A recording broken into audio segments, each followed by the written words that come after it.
Baba Saheb doctor Bhimrao આંબેડકરની 133મી જન્મજયંતિની ઉજવણી નિમિત્તે લક્ષ્મી કોઓપરેટિવ હાઉસિંગ સોસાયટી કારોબારી સમિતિ રાજકોટના પ્રમુખ જગદીશભાઈ ભોજાણી, પાયોનિયર ઇન્ફ્રાસ્ટ્રક્ચર પ્રાઇવેટ લિમિટેડના પ્રવીણભાઈ ભોજાણી દ્વારા આંતરરાષ્ટ્રીય આદર્શ ડોક્ટર બાબા સાહેબ આંબેડકર સેમિનાર તથા મહાનુભાવોનો સન્માન સમારોહ કાર્યક્રમનો તારીખ 12 એપ્રિલ શુક્રવારના રોજ સાંજે 5 કલાકે ડોક્ટર બાબા સાહેબ આંબેડકર પ્રાર્થના hall, Lakshmi cooperative housing society, Rajnagar ચોક પાસે આયોજન કરવામાં આવ્યું છે. રાષ્ટ્રીય અનુસૂચિત જાતિ આયોગ નવી દિલ્હીના અધ્યક્ષ કિશોરભાઈ મકવાણા અને હાલમાં જ ગુજરાત રાજ્યના ડીજીપી તરીકે નિવૃત્ત થયેલા અનિલ પ્રથમસર આઈપીએસ બંને મહાનુભાવોના અભિવાદન સન્માન કરવામાં આવશે. ત્યારે કાલાવાડ કોલેજના પ્રાધ્યાપક ડોક્ટર સુનિલ જાદવ તથા લક્ષ્મી કોઓપરેટિવ હાઉસિંગ સોસાયટી કારોબારી સમિતિના સભ્યોએ અબતક મીડિયાની શુભેચ્છા મુલાકાત લીધી હતી તેમજ સમગ્ર કાર્યક્રમની વિસ્તૃત માહિતી પૂરી પાડી. કાર્યક્રમના સંદર્ભે તમે આવ્યા છે એના સંદર્ભે સુરેશભાઈ, આઝાદી અને બાબા સાહેબ આંબેડકર તમારી દ્રષ્ટિએ કેમ કે સિક્કાના બે બાજુ કહી શકીએ, કેમ કે બંધારણ એટલું જ અગત્યનું, દેશ આઝાદ થાય પણ એક વસ્તુમાંથી તમે આઝાદી તરફ જાઓ પછી શું, વોટ નેક્સ્ટ? બાકી જો વ્યવસ્થા ન જળવાય, સામાજિક વ્યવસ્થાઓ, તો પાછી જંગલિયત તરફ બધા જાય. તો આને સંદર્ભમાં તમે ડૉક્ટર આંબેડકરને તમે સારી રીતે બહુ નજીકથી જાણ્યા છે, માણ્યા છે, તો તમારા શબ્દોમાં આઝાદીનો કાર્ય, કારણ કે 75 વર્ષ પૂરા થયા આપણે અમૃતકાળ આપણે કહીએ છીએ, તો 75 વર્ષનો આપણે સમય આ પસાર થયો અને એમાં બંધારણમાં ઘણા નાના મોટા ફેરફાર જે બાબા સાહેબ જે વસ્તુ કરતા કે આજે પણ સાંપ્રત પરિસ્થિતિમાં એ સ્વરૂપમાં જળવાઈ રહ્યું છે. તો તમારી દ્રષ્ટિએ કે તમે એજ્યુકેશન ફિલ્ડમાં જોડાયેલા છો, આટલું બધું તમારું વાંચન છે, તો તમારી દ્રષ્ટિએ બાબા સાહેબ આંબેડકર અને આઝાદી શું તમારું છે? આઝાદી સાચી કોને કહેવાય અને કેવી રીતે આઝાદી આપણે સાચી પુરવાર થશે? બરાબર છે. ગાંધીજી અને જવાહરલાલ નહેરુ સાથે જ્યારે આઝાદીના સંદર્ભમાં બાબા સાહેબ આંબેડકરના ચર્ચાઓ થતી, વાત થતી, ત્યારે બાબા સાહેબ આંબેડકરનું એકમાત્ર વિધાન જે સમગ્ર વિશ્વમાં પ્રસિદ્ધ છે કે હું પ્રથમ પણ ભારતીય છું અને અંતે પણ ભારતીય છું, ભારતીય સિવાય બીજું કશું જ નથી. આ બાબા સાહેબ આંબેડકરનું ધ્રુવ વાક્ય છે. બાબા સાહેબ આંબેડકરના રગે રગમાં રાષ્ટ્રવાદ હતો. એ ફક્ત ને ફક્ત દેશને ચાહતા હતા, પણ દેશની સમસ્યાઓ છે એ સોલ્વ થાય એના માટેના એના પ્રયત્નો ચોક્કસ હતા. એ કેવા દેશને ચાહતા હતા? તો કે તંદુરસ્ત રાષ્ટ્રને ચાહતા હતા, એ સમૃદ્ધ ભારતને ચાહતા હતા, એ તંદુરસ્ત ભારતને ચાહતા. ભારત માયકાંગલું ન હોવું જોઈએ, ભારત છે એ નબળું ન હોવું જોઈએ, કોઈને બેસાખી ઉપર ન હોવું જોઈએ. આત્મનિર્ભર આપણે બોલીએ છીએ પણ આત્મનિર્ભર થવાની વાત છે. હા, એટલે તંદુરસ્ત ભારત ચાહતા હતા. એટલે ભારતમાં કોઈ પણ પ્રકારની નબળાઈઓ હોય તો એ પહેલાં દૂર કરવી, એવું બાબા સાહેબ આંબેડકર 100% ઈચ્છતા હતા. એ અસ્પૃશ્યતા હોય અથવા તો મહિલાઓના મુદ્દાઓ હોય અથવા તો બીજી કોઈ પણ ગ્રામોદ્ધારની વાતો હોય કે ગરીબી દૂર કરવાની વાતો હોય કે અજ્ઞાનતા દૂર કરવાની વાતો હોય કે શિક્ષણની વાતો હોય, અર્થશાસ્ત્રની વાતો હોય, બાબા સાહેબ આંબેડકર એક સમૃદ્ધ ભારતનો પાયો નાખવા ઈચ્છતા હતા. અને એમણે પોતાના સપનાને સાકાર કરવા માટે બંધારણમાં એ પ્રકારની બધી જ જોગવાઈઓ કરી કે જેથી આપણે સમૃદ્ધ ભારતનું નિર્માણ કરી શકીએ, સશક્ત અને તંદુરસ્ત ભારતનું નિર્માણ કરી શકીએ. એટલે એના માટે એમણે બંધારણમાં 16-18 કલાક સુધી પોતે, કારણ કે આમ તો કનૈયાલાલ મુનશીથી માંડીને ઘણા બધા બંધારણની ડ્રાફ્ટિંગ સમિતિના સભ્યો હતા, પણ એ બધાની અનુકૂળતાઓ નહોતી. એટલે ફક્ત ને ફક્ત બાબા સાહેબ આંબેડકર ઉપર આજે આખી જવાબદારી આવી પડી. અને મુંબઈમાં સિદ્ધાર્થ કોલેજ છે. સિદ્ધાર્થ કોલેજમાં બીજા માળે તમે જાઓ ને તો ત્યાં લાઇબ્રેરી છે. એ લાઇબ્રેરીમાં એક લાકડાની આવી ખુરશી છે. એ ખુરશીના પાયા છે ને એ વિશિષ્ટ રીતે ખુલે, જૂનવાણી ખુરશીઓ હતી. તો બાબા સાહેબ આંબેડકર 18 કલાક સુધી એ ખુરશી ઉપર બેઠા બેઠા બંધારણ લખતા ને પછી થાકી જતા. રાતે 2 વાગે, 3 વાગે, 4 વાગે ઓલા પાયા લાંબા કરીને પોતાના પગ ઉપર કરી અને પછી એમાં સૂઈ જતા. કલાક 1.5 કલાક સૂઈને વળી પાછા ઉઠી અને વળી પાછા બંધારણ લખવા બેસી જતા. આ 18 કલાક કામ કરવાથી બાબા સાહેબ આંબેડકરના શરીરમાં ન કહી શકાય એવા રોગો આવ્યા. એને પાઇલ્સથી માંડીને ફિશર, ડાયાબિટીસ ને એ બધું તો ઠીક છે, મેદસ્વીતા ને એ બધું તો બરાબર છે, બીપીની, પણ એમને પાઇલ્સ અને ફિશરની બીમારી થઈ ગઈ બાબા સાહેબને. અને 64-65 વર્ષ છે ને સતીશભાઈ, મરવાની ઉંમર નથી, બરાબર. પણ એ માણસે દેશ અને આ દુનિયા માટે, આ અસ્પૃશ્યો માટે, આ મહિલાઓ માટે પોતાની જાત નીચોવી નાખી, બરાબર. નહીંતર આપણે 80 વર્ષ 90 વર્ષ ગરકાવી જાય છે તોય તંદુરસ્ત હોય છે. પણ એ માણસે પોતાની તંદુરસ્તીની પરવાર ન કરી. એને ખબર હતી કે ભાઈ મારે આ દેશ માટે જે કંઈ કરવાનું છે એ જ મારે જ કરવાનું છે, અને એમણે કર્યું. એટલે બાબા સાહેબ આંબેડકરે આઝાદીના સંદર્ભમાં એક તંદુરસ્ત બંધારણ ભારતને આપ્યું, એક લચીલું બંધારણ ભારતને આપ્યું, વિશ્વનું સૌથી મોટું લેખિત બંધારણ ભારતને આપ્યું કે જેમાં તમે ઈચ્છો એ રીતે તમારી જોગવાઈઓ કરી શકો. એટલે આજની તારીખે પણ આપણે બંધારણને સર્વે સર્વા ગણીએ છીએ અને આટલા બધા આખો લાંબો ગાળો રાજકીય ઇતિહાસ તમે બધા જ પક્ષોનો ચકાસી લ્યો, પણ કોઈ એ બંધારણ છે એને કોઈ કાંઈ ફેરફાર નથી કરી શકતા. એ એટલા માટે છે કે તમારે જોઈએ છે ને એવું બધું જ તમને બંધારણમાંથી મળી જશે. એટલે લચીલું બંધારણ છે અને ફ્લેક્સિબલ બંધારણ છે. આખા દેશ અને દુનિયાનું સૌથી મોટું લેખિત બંધારણ છે અને આખા દુનિયાની સૌથી મોટામાં મોટી લોકશાહી છે આ. બરાબર છે. તો એને કેન્દ્રમાં રાખીને બાબા સાહેબ આંબેડકર કેવા દીર્ઘદ્રષ્ટા હતા. જ્યારે જવાહરલાલ નહેરુ અને ગાંધીજી ચર્ચા કરતા હતા કે ભાઈ દેશ આઝાદ થઈ ગયો છે, હવે આપણે બંધારણની આપણે જરૂર છે ને તૈયારી કરીએ, તો કે કોને કહેશું એમ. એટલે જવાહરલાલ નહેરુ કીધું કે ભાઈ ઇંગ્લેન્ડના એક બહુ મોટા અર્થશાસ્ત્રી ને કાયદાશાસ્ત્રી આઈવર જેમિંગ્સ એ મારા ધ્યાનમાં છે. ગાંધીજી એમ કીધું કે ભાઈ ત્યાં શા માટે જવું જોઈએ કે ભારત દેશને ફરતી પાછો ગુલામ બનાવો અંગ્રેજોને બોલાવીને. તો નહેરુએ કીધું તો શું કરશું, તો કે આપણે ત્યાં બાબા સાહેબ આંબેડકર છે જ ને. હવે તમે જુઓ, બાબા સાહેબ અને ગાંધીજીના વૈચારિક ભેદો જબરા છે અને છતાં પણ જ્યારે દેશની વાત આવી છે ત્યારે બાબા સાહેબ આંબેડકર પણ પૂર્ણપણે રાષ્ટ્રવાદી પુરુષ સાબિત થયા છે અને ગાંધીજીએ પણ બાબા સાહેબ આંબેડકર જેવા માણસને બંધારણની જવાબદારી સોંપી અને દેશને તંદુરસ્ત ભારતના નિર્માણ માટે એમણે તૈયારી દાખવી છે. એટલે વૈચારિક ભેદ તમારા અને મારા વચ્ચે હોય એવી જ રીતે બાબા સાહેબ અને ગાંધીજી વચ્ચે હતા. હોવો જ જોઈએ. વૈચારિક ભેદ હોય તો જ તમે ડેવલપમેન્ટ આવે. પણ એ લોકો માટે દેશ રાષ્ટ્ર છે એ પ્રથમ અને અંતિમ રાષ્ટ્ર જ હતું, બીજું કાંઈ નહીં. 75 વર્ષનો કાર્યકાળ અને બાબા સાહેબનું સ્વપ્ન તમારી દ્રષ્ટિએ કેટલું સફળ છે, હજી કેટલું કરવાનું બાકી તમારી દ્રષ્ટિએ લાગે છે? સતીશભાઈ, છે વાત એવી, બાબા સાહેબ આંબેડકર એવું ઈચ્છતા હતા કે ભારત આઝાદ થશે પછી હું આ જે વિશેષ જોગવાઈઓ કરું છું બંધારણમાં અને કાયદાકીય જોગવાઈઓ કરું, એનાથી દેશમાં જે રૂઢિચુસ્ત સમાજ છે એ કાયદાકીય રીતે સુધરશે અને સામાજિક જે ભેદભાવો છે, અસ્પૃશ્યતા છે, ઊંચ નીચે ભેદભાવો છે, પછાતપણું છે એ દૂર થશે. પણ બાબા સાહેબ આંબેડકરનું સપનું જે રાજકીય પક્ષોએ જે ગંભીરતાથી એને સાકાર કરવા માટેના પ્રયત્નો કરવા જોઈએ, જે કંઈ સરકારો આવી છે એ લોકોએ પ્રયત્નો કરવા જોઈએ, એમાં ક્યાંક આપણે ઉણા ઉતર્યા છીએ. એટલે આજે મૂછો રાખવાના પ્રશ્નો ઊભા થાય છે, એટલે આજે ઘોડી ઉપર બેસવા માટેના પ્રશ્નો ઊભા થાય છે, એટલે આજે તમે સારા કપડાં પહેરીને નીકળો તો એના પ્રશ્નો ઊભા થાય છે. શા માટે? તો કે આપણે માનસિકતા બદલી નથી શક્યા લોકોની, અને માનસિકતા બદલવાનું કામ ફક્ત ને ફક્ત રાજકીય પક્ષોનું કે સરકારનું નથી, જાહેર જીવનના કોઈ પણ માણસનું છે. જાહેર જીવનના સંતો, મહંતો, મહાપુરુષો, વીર પુરુષો, જે લોકો આ સમાજનો કે રાષ્ટ્ર, આપણે એમ ન કહી શકીએ કે રાજકીય પક્ષોએ કે બાબા સાહેબને પોતાના સ્વાર્થમાં આભળ્યા એમ કહી શકીએ.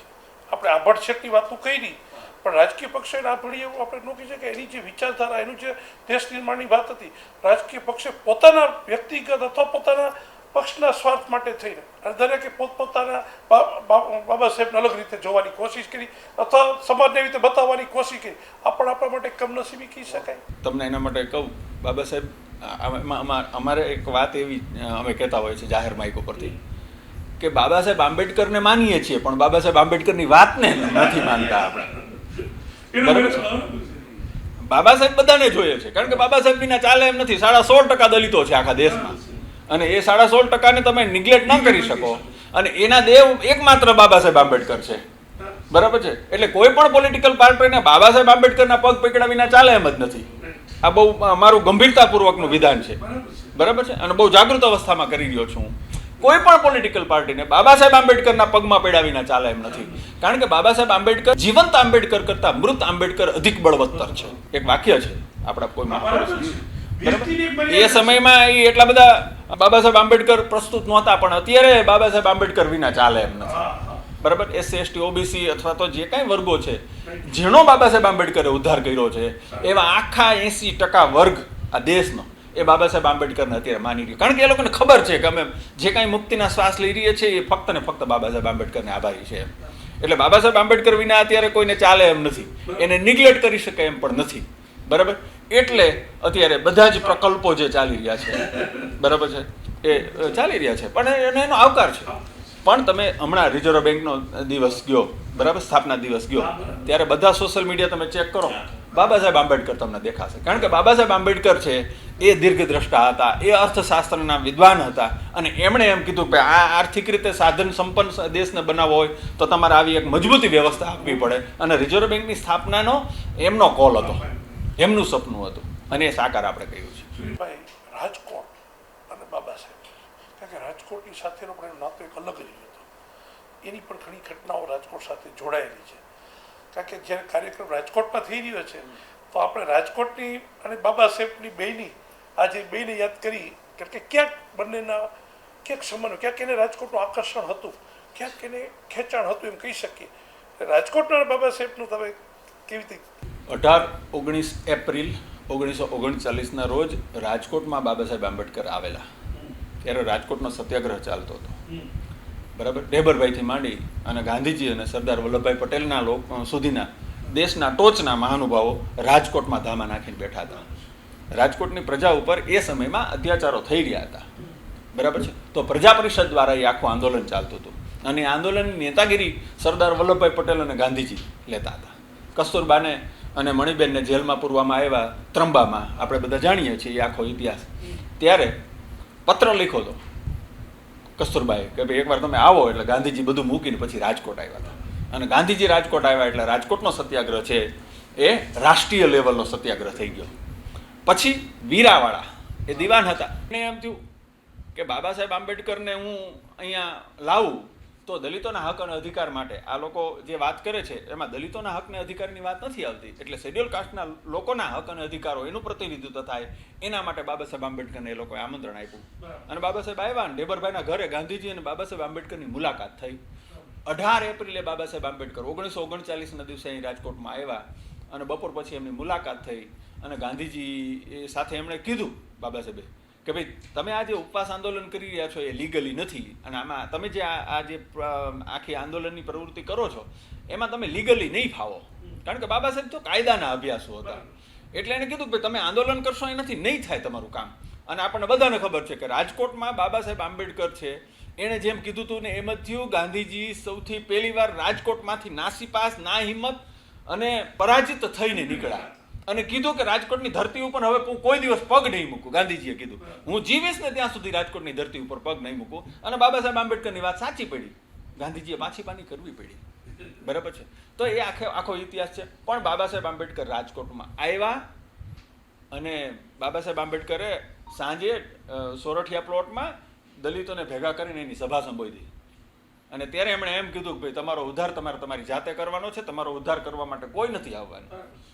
એ સમયમાં તો કોંગ્રેસનો સુરત તપતો હતો, ગાંધીજીનો પડ્યો બોલ આખું રાષ્ટ્ર ઝીલતું હતું. એવા સમયે બાબા સાહેબ આંબેડકરે, ગાંધીજી હરિજનોના ઉચ્ચારણ ન થઈ શકે એ શબ્દ, પણ એ શેડ્યુલ કાસ્ટના ઉદ્ધારક તરીકે પ્રસ્થાપિત થવા માટેનો આખો એ માહોલ હતો. એવા સમયે બાબા સાહેબ આંબેડકર આ વિધાન કરે છે કે ભાઈ તમારો ઉદ્ધાર કરવા માટે કોઈ નથી આવવાનું, તમારે તમારી જાતે તમારો પોતાનો ઉદ્ધાર કરવાનો છે. અને આખો ઇતિહાસ રાજકોટ સાથે સંકળાયેલો છે. અને પછી તમે જાણો છો અજય ભાદુ મ્યુનિસિપલ કમિશનર હતા, એમને અમે કીધું કે રાજકોટમાં બાબા સાહેબ આવ્યા હતા, એનો ઇતિહાસ તમે જાણો છો? મને કે જાણતો નથી. એટલે અમે લઈ ગયા એને, અને પછી એને જિલ્લા ગાર્ડનમાં અત્યારે 3-3.5 કરોડના ખર્ચે મહાનગરપાલિકા દ્વારા એક બાબા સાહેબ આંબેડકરનું સ્મારક અને લાઇબ્રેરી એ બાબા સાહેબ આંબેડકરની રાજકોટ મુલાકાતની સ્મૃતિ સ્વરૂપે અત્યારે ઊભું છે, જેનો આપણે રાજકોટવાસી તરીકે ગૌરવ લઈ શકીએ. આજે જ્યાં પધાર્યા છો તકમાં, તો કાર્યક્રમની રૂપરેખા, પ્રોગ્રામ શું કરવા માગીએ છીએ અને કઈ રીતના આજનો કાર્યક્રમ આપણો થવાનો છે એની એક રૂપરેખા, કાર્યક્રમની સ્થળ, સમય અને લોકોને એક આહવાન કે ભાઈ ખાસ આ પધારો. બાબા સાહેબ આંબેડકર છે એ હવે તમે આમ સોશિયલ મીડિયામાં ચેક કરશો ને એટલે તમને ખબર પડશે કે ફક્ત ભારતમાં, ગુજરાતમાં એવી રીતે હવે બાબા સાહેબની જન્મજયંતિ ખાલી નથી ઉજવાતી. બાબા સાહેબની જન્મજયંતિ વિશ્વના લગભગ 50-60 દેશોમાં ઉજવાઈ રહી છે, બરાબર છે. એટલે બાબા સાહેબ આંબેડકર છે, બરાક ઓબામા અહીંયા આવે અને બે આપણા સંસદના 2 ગૃહોને ભેગા કરીને જ્યારે સંબોધન કરે છે ત્યારે એમાં જે 1 કે 2 મહાપુરુષોના નામ લે છે એમાં બાબા સાહેબ આંબેડકરનું નામ લે છે, બરાક ઓબામા, બરાબર છે. એ સમયનો એટલે વિશ્વનો જે સૌથી મોટો રાષ્ટ્ર છે, બરાબર છે, જેને જગત જમાદાર કહી શકાય એવા અમેરિકાના પ્રમુખ પણ બાબા સાહેબ આંબેડકરને નિગ્લેક્ટ નથી કરી શકતો એ માણસ, બરાબર છે. શા માટે? તો કે એને ખબર હતી કે બાબા સાહેબ આંબેડકર વિશ્વના કયા નેતાઓનું પ્રતિનિધિત્વ કરી રહ્યા છે, કે એ કયા નેતાઓને પરંપરામાં આવી રહ્યા છે. તો આપણને ખબર છે માર્ટિન લ્યુથર કિંગ, તમે યાદ કરો, વી સેલ ઓવરકમ, આખું તમે જુઓ તો ખબર પડે તમને. આખું 40,000 25,000 માણસોની રેલી લઈને નીકળ્યા હતા કાળા ગોરાનો ભેદભાવ મિટાવવા. એ આખી પરંપરામાં બાબા સાહેબ આંબેડકર તંદુરસ્ત નેતા તરીકે અને વિશ્વના સૌથી મોટા નેતા તરીકે ઉભરી રહ્યા છે. બરાબર. એટલે કોલંબિયા યુનિવર્સિટીએ બાબા સાહેબ આંબેડકરનું સ્ટેચ્યુ ત્યાં મૂક્યું અને સિમ્બોલ ઓફ નોલેજ નીચે લખ્યું કે અમારો 350 વર્ષનો ઇતિહાસ છે, એમાં સૌથી શ્રેષ્ઠ વિદ્યાર્થી તો કે અમારો આ બાબા સાહેબ આંબેડકર છે. એટલે બાબા સાહેબ આંબેડકરને હવે દુનિયા નિગ્લેક્ટ નથી કરી શકે. અને જેમ અભ્યાસ કરતા જાય છે બાબા સાહેબ આંબેડકરનો, એમ લોકોને ખબર પડે છે. એટલે બાબા સાહેબ છે ને એ ભારતના કે દલિતોના નેતા નથી, મહિલાઓના મુક્તિદાતા નથી, એ વૈશ્વિક નેતા છે. એટલે અમે અમારો જે કાર્યક્રમ છે ને આવતીકાલનો, એનું શીર્ષક રાખ્યું છે આંતરરાષ્ટ્રીય આદર્શ ડૉક્ટર બાબા સાહેબ આંબેડકર. આવો સેમિનાર અમારે કરવો છે. એ સેમિનારમાં કિશોરભાઈ મકવાણા, જે રાષ્ટ્રીય અનુસૂચિત જાતિ આયોગના ચેરમેન છે, એ પોતે આવી અને રાષ્ટ્ર નિર્માણમાં અને સમાજ નિર્માણમાં બાબા સાહેબ આંબેડકરનું જે પ્રદાન છે એના ઉપર વાત કરવાના છે. જીપીએસસીના સભ્ય રહી ચૂકેલા એવા નાથુભાઈ સોસા છે, એ વર્તમાન સમયમાં યુવાનોના આદર્શ બાબા સાહેબ આંબેડકર એ વિષય ઉપર વાત કરવાના છે. શાહબુદ્દીનભાઈ છે, એ પણ વર્તમાન સમયને બાબા સાહેબ સાથે જોડીને પોતાની વાત મૂકવાના છે. મારે પણ કેટલીક વાત મૂકવાની છે. તો હું પત્રકાર અને પ્રોફેસર બાબા સાહેબ આંબેડકર કે એનું પ્રદાન એક ક્ષેત્રમાં કેવું છે, તો હું એના વિશે વાત કરવાનો છું. કારણ કે પત્રકારત્વ મારો વિષય છે અને મારો નોંધપાત્ર મને ગમતો વિષય છે. એટલે પત્રકાર બાબા સાહેબ, કારણ કે બાબા સાહેબે 4 છાપાઓ ચલાવ્યા હતા, તો એ પત્રકાર બાબા સાહેબ વિશે પણ અમે વાત કરશું. જે નિવૃત્ત ડીજીપી છે, બરાબર, અનિલ પ્રથમ સર છે, એ પણ આવવાના છે. અમે આ બે મહાપુરુષોનો, આ બે મહાનુભાવોનો એક સન્માન સમારંભ પણ વિચાર્યો છે. ભારત રત્ન બાબા સાહેબ આંબેડકરની 133મી જન્મજયંતિ નિમિત્તે રાજકોટમાં આંતરરાષ્ટ્રીય આદર્શ ડૉક્ટર બાબા સાહેબ આંબેડકર એવો એક ભવ્ય સેમિનાર થવા જઈ રહ્યો છે. રાજકોટની લક્ષ્મી સોસાયટી હોલમાં આવતીકાલે 12 એપ્રિલ 2024 શુક્રવાર સાંજે 5 કલાકે આવો એક ભવ્ય કાર્યક્રમ થશે. એમાં મહાનુભાવોનું સન્માન પણ થશે. રાષ્ટ્રીય અનુસૂચિત જાતિ આયોગના નવી દિલ્હીના વર્તમાન સમયમાં તાજેતરમાં જેની નિમણૂક ચેરમેન તરીકે થઈ છે એવા કિશોરભાઈ મકવાણા, એ ઉપરાંત નિવૃત્ત ડીજીપી અનિલ પ્રથમ સાહેબ, આપણા પ્રસિદ્ધ હાસ્યકાર પદ્મશ્રી શાહબુદ્દીનભાઈ રાઠોડ, જીપીએસસીના સભ્ય રહી ચૂકેલા એવા નાથુભાઈ સોસા, હું ડૉક્ટર સુનિલભાઈ જાદવ, અન્ય મહાનુભાવો આ કાર્યક્રમમાં ઉપસ્થિત રહી અને બાબા સાહેબ આંબેડકરના જુદા જુદા વિષયના વિચારોને શેર કરવાના છે.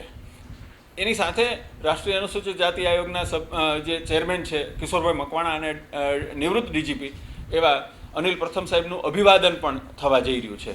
તો આવો એક ભવ્ય કાર્યક્રમના આપ સૌ સાક્ષી બનો, એના માટે આપ સૌને હાર્દિક નિમંત્રણ પાઠવું છું. અને આપણે બધા સાથે મળીને બાબા સાહેબ આંબેડકરની જન્મજયંતિની ભવ્ય ઉજવણી કરીએ એવું હું તમને આહ્વાન કરું છું. આપ સૌ આ કાર્યક્રમમાં સામેલ થાઓ.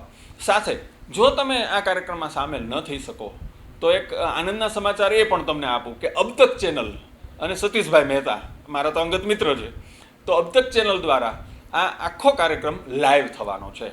એટલે તમે દાખલા તરીકે ક્યાંય પણ આ કાર્યક્રમમાં ઇન્વોલ્વ નથી થઈ શકતા કે સામેલ નથી થઈ શકતા, તો અબતક ચેનલના માધ્યમથી તમે આ કાર્યક્રમને લાઈવ નિહાળો એવી આપ સૌને વિનંતી છે. જય ભીમ.